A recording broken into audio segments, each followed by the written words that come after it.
Have you ever noticed a strange paradox? Sometimes you want something very badly. You pray, visualize, ask the universe for it, but nothing happens. Silence. And sometimes the opposite occurs. The moment you truly let go and stop trying to force the outcome, everything suddenly falls into place, and the result often turns out even better than you imagined. Most people call this coincidence or fate, but in the quantum world, there are no coincidences. There are only laws, and these laws operate whether we know about them or not. Today we will explore what many people call the mechanics of miracles. We will translate ideas like prayer, faith, and intention from mystical language into the language of quantum physics. You will understand the famous observer effect, not inside a laboratory, but inside your everyday life. And you will see why many manifestation methods seem to fail, and how to begin interacting with reality, not as a beggar, but as a creator. Let's start with the foundation. At the core of our physical reality lies the famous double-slit experiment. It revealed a shocking truth. Matter is not solid and defined until it is observed. When there is no observer, an electron behaves like a wave. It exists everywhere and nowhere at the same time. It is pure potential, an ocean of possibilities. But the moment observation appears, the wave collapses into a tiny particle in a specific place. What does that mean for you? It means that your life right now is a field of probabilities. In the quantum field, there exists a version of reality where you are healthy, successful, and fulfilled. And at the same time, there are other possible versions of your life. All these scenarios already exist. They're waiting. Your attention is the beam of light that turns possibility into experience. You are not simply watching the movie of life. You are the projectionist. Where you direct your attention, reality begins to form. But this is where most people fall into a trap. For centuries, we were taught to pray from a state of lack. Think about how people usually pray. God, please give me money. I really need it. Or, please heal me.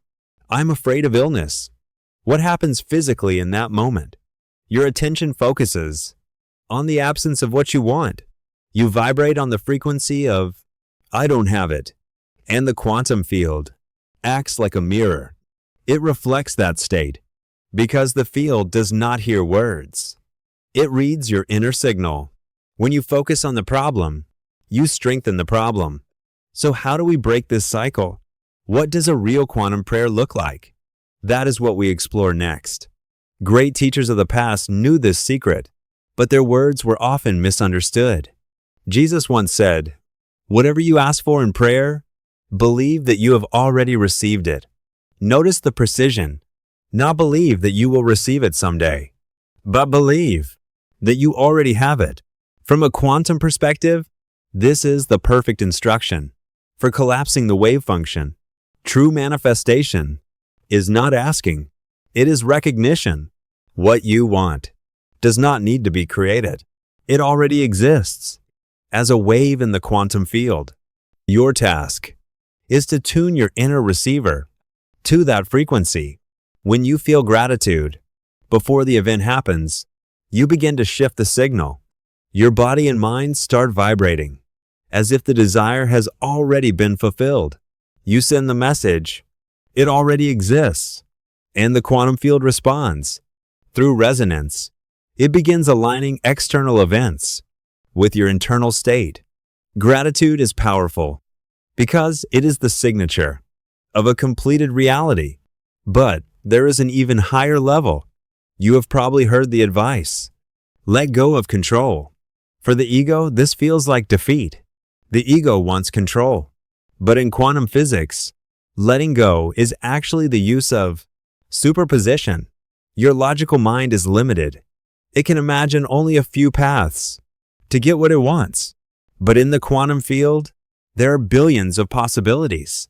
When you cling to one plan, you limit the infinite intelligence. It is like telling the ocean Pour water only into this tiny cup. True trust is different. You keep your focus on the result, on the feeling of already having it.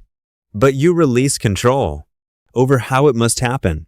You allow the field to organize events in the most optimal way. So let's summarize. Thoughts are electrical signals that send information. Feelings are magnetic forces that attract experiences. Together they form an electromagnetic signature. Prayer is not simply words spoken into emptiness. It is frequency alignment. You are no longer asking as a beggar. You are choosing as a creator. But this leads to a deeper question. We say field. We say energy. But is it really something cold and mechanical? Or could the quantum field be the same living source that ancient prophets spoke about, just described in different words?